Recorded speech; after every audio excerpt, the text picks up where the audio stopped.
Hey, what's going on, everybody? Just doing a review here of this PC I've been working on over the last year or so. I just got done putting in 12 gigs of Patriot Viper Extreme. Very nice memory. I've never had a problem with Patriot. It's 2000 megahertz. I was using this G skill over here. I went with a lower latency memory first, just because faster timings usually, from my experience, tend to be a little bit better in response time, but you know, you can sacrifice a little timing for a little higher megahertz. Even though the X58 system isn't designed for anything higher than 1333, actually it's 1060. I believe it's 1066 on Intel's website, which is kind of funny. So I'll give you a little information on this PC. So I got the Patriot Viper, 12 gigs running at 2000 megahertz. Got an i7-970, which is a HEX core, 6 cores, 6 threads, so a total of 12. I got an H70.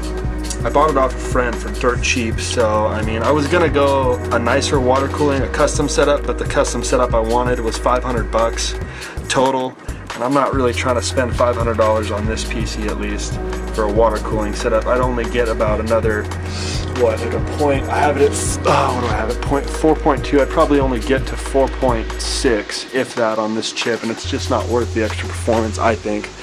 This thing cools it at about, I hit max about 83 degrees Celsius.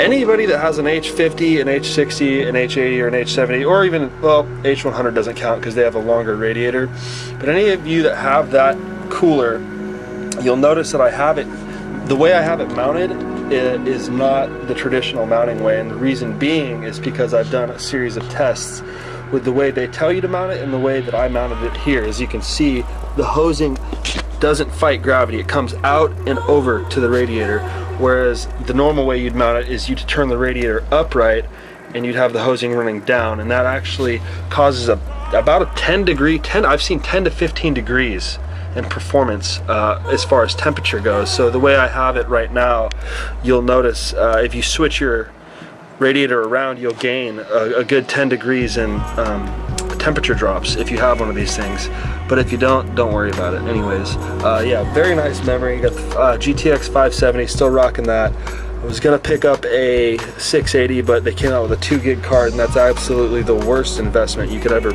buy with upcoming games and whatnot. I mean, games right now already use 2 gigs of VRAM, so it's absolutely pointless to invest in that. And I got a sound card, which, you know, for some reason over these last couple of years, it's I believe it's what is it, a Creative Sound Blaster, some sort of sound blaster, I don't remember. And the reason you'd want a sound card is for really graphically intense games that actually use quite a bit of sound. You can gain about 10, I've seen 10 to 15 FPS when you're running a game and you're looking at, like, you know, only 30 to 60 FPS, because you know, you want to max those settings out. You get that sound card in there, and that 10 to 15 FPS actually really helps, and I've seen real life examples of that. So it is a real FPS gain for those of you who have been wondering. 850 watt power supply. What else? Asus Rampage 3 motherboard, and that's this. So, and the way I got this air circulation is I have some air going down to here, up into there with a fan blowing it that way. This is pushing air in, because I want the cold air going from outside in through the radiator, up through this, it's sucking it out. And I have fan control, so when I do Prime 95 and I'm doing benchmarking or whatever, and I really need to, I want to watch my temperatures, I can turn these up. They sound like goddamn jet planes. It's but I usually leave them down for gaming. It never hits over 70 degrees Celsius. So there's the PC. Let's take a look at what I have as far as an overclock goes. Let me zoom in for you.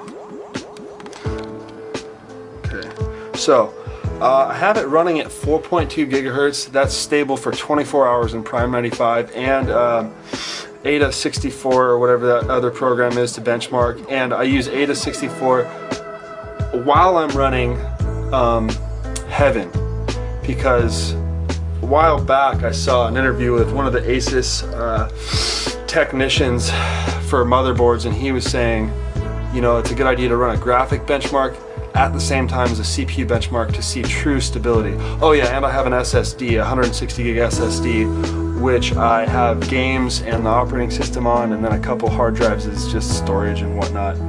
Anyways, so yeah, let's take a look here. So I got my ratio is about 21 to a 200 base clock, and you know, these X58, this is nice. I mean, you got these newer X79 systems, which are badass, and they have 6 cores. I didn't really notice a huge gain from what I've seen in benchmarking. I mean, Cinebench, I can score a 10.8. The new CPUs, the X79, the highest I've seen is about a 13 to a 14. So I'm not gonna, you know, I don't see a need to invest in a newer 6 core. I mean, it's absolutely pointless. And I got my memory set to 2000 megahertz. The benefit of this memory, I would have to say, is a more stability in the higher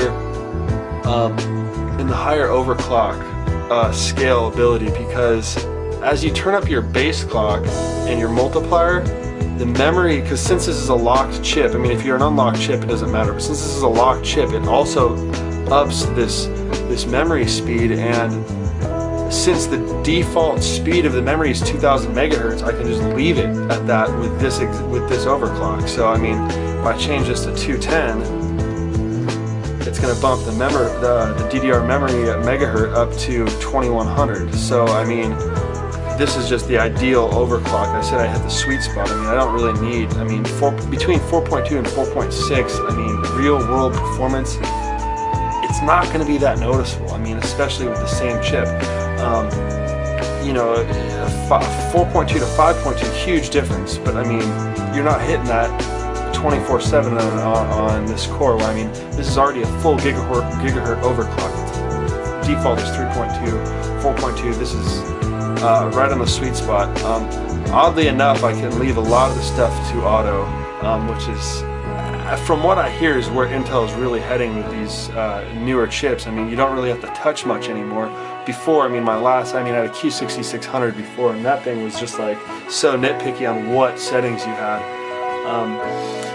So yeah, a lot of this is just, I've manually set it and got it stable before, but I did a couple tests where I left a couple things on auto just to see what it wanted to run at. And they were so close to what I had manually set it at, I just went ahead and let it to auto. So, except for a couple things like the differential amplitude, I know I have to have that at 800 millivolts, just because the frequency at which that processor is vibrating isn't going to be able to, I can't even explain it. Somebody explained it to me and it made so much sense, but I'm not going to even try to explain it. Anyways, the DRAM timing, this is another thing that was really, I don't know, at least with this memory, was kind of the trick to getting the system stable with this particular memory, because its default timings was 9, 11, 9, 27. And since this chip, any X58 chip for that matter, on Intel's website is only rated for 1066 memory, meaning 1600 or 66 megahertz and nothing more. I mean, obviously you can run 2000 megahertz, but on their website it's designed for 1066. So I think for that reason is why I had to bump the timings up one notch, because at default timings 9, 11, 9, 27, it wouldn't pass Prime 95 for 3 freaking minutes, and that boggled my mind. But as soon as I bumped it up to 10, 11, 10, 27, and actually the timing mode to 2N, it was stable for 24/7. And the QPI link is 7200, so, and that's good for this chip. Everything else is just kind of irrelevant right now, because I'm sure a lot of you know, you obviously want to disable speed spectrum, PCI Express speed spectrum, and a couple other things over in the actual CPU configuration, just because you don't want certain things on, like the C state, the speed step, and 820M, and the C1E support. But anyways, and these two actually. But that's besides the point. That's another video if you want to learn how to overclock. Anyways, so that's what I had it set at.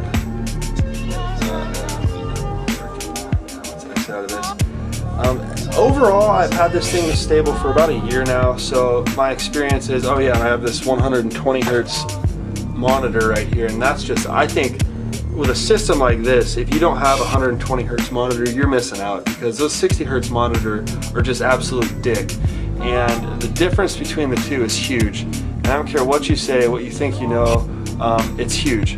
The main difference is when you have vertical sync off, you get page tearing, and with 60 hertz monitor, that page tearing is completely visible.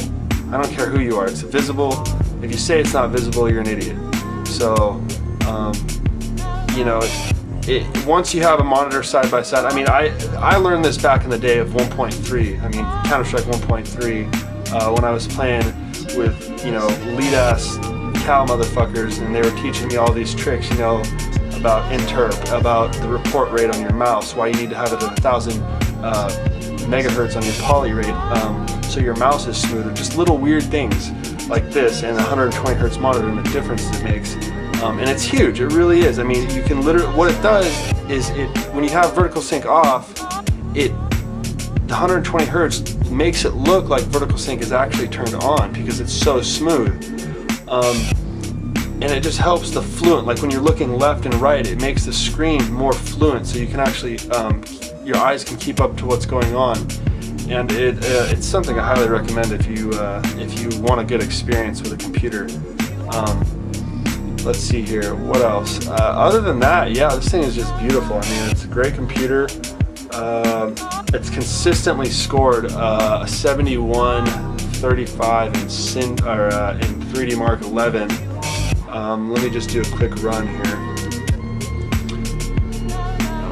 Got to disable this antivirus for some reason. The new NVIDIA graphics drivers that just came out, I'm testing the beta ones just because it actually has FXAA built into the control panel, which I thought was kind of unique. So I'm going to turn that off just for the sake of having it at the default driver configuration, other than me forcing vertical sync off.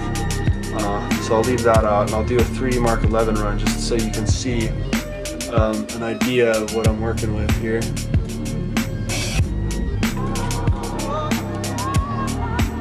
So yeah, I mean, overall, I'd say this has just been a great experience. There's no need to upgrade quite yet. I mean, even when the 8 cores come out, I mean, I don't really think there's going to be a need to upgrade unless they come out with some. Even Far Cry 3 is going to come out, and I don't think it's going to be a problem, especially since, I mean, these new cards are going to be just epic. I mean, the 4 gig 680, you get 2 of those, and it's, shoot, you could probably run it on a dual core. But here, let me back out so you can see if I can get that. Why can't you see that? That's horrible. Let me see if I can get in there. Well, you can see how smooth it is, I guess. It's about 25 FPS, and it's a single card. So, I mean, but even for 25 FPS, you can see what, I mean, that's where it actually makes up for, is in that lower FPS the most in these graphically intense games. I mean, obviously this is a benchmark, but those graphically intense games where, you know, it's just absolutely graphically intense, and you get that low FPS.